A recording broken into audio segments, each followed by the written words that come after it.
I don't have much to say about Porygon's GCNU history. It's always been kind of whatever. In the Mr. Mime and Raichu metagames, it quite literally just existed. It was semi-viable since it learned Broken Ash GSC Recover, but its stats were very lacking. In both metagames, it was one of those, yeah, it's technically viable I guess, kind of mons. When the modern metagame rolled around, it looked like it would be the same story. Porygon was still just kind of there for the first few months.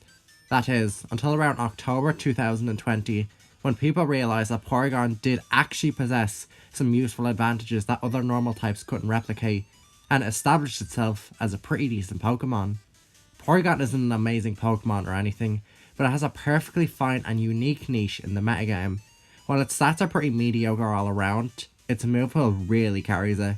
And by move pool, I really mean Recover. Gens 1 to 3 Recover is one of the most overpowered moves in Pokemon history, especially in the first two gens when everything is really bulky.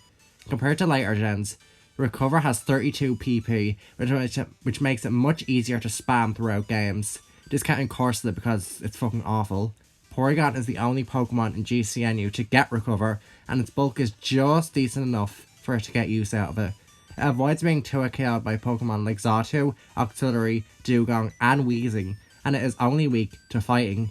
Recover pairs incredibly well with Thunder Wave, as the speed drop it inflicts on opposing Pokemon means Porygon can outspeed and spam Recover against many foes, sometimes doing this to fish for full paralysis chances. Thunder Wave is also useful for ruining offensive Pokemon like Primeape and Snatler, as well as supporting Pokemon like Kingler. Since Porygon does not have to use Rest plus Sleep Talk for recovery, it is free to use more moveslots for extra utility. This is its main advantage over other normal types like Dunsparce and Wigglytuff. Ice Beam can be used to hit ground and flying types, while Thunder can be used to hit water and flying types.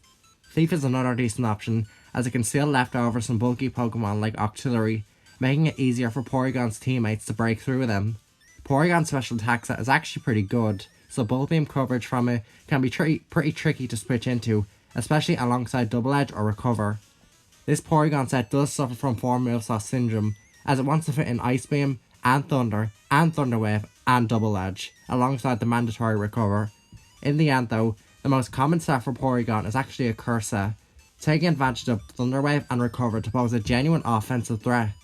Porygon can paralyze something and then spam Recover, while taking any free turn to set up Curse. GCNU is poorly equipped to handle normal types, since normal as this aren't too common, so a normal attacking set with Double Edge is the best approach for a Curse set.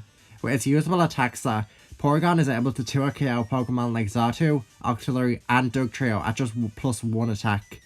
Since Porygon doesn't have to use Rest Talk, it is free to use both Thunder Wave and Recovery on the same set, which is something that Wigglytuff and Dunsparce are poor at doing since they have to use the exploitable Rest. This set fits extremely well on paralysis spam teams, being able to support itself and its teammates well.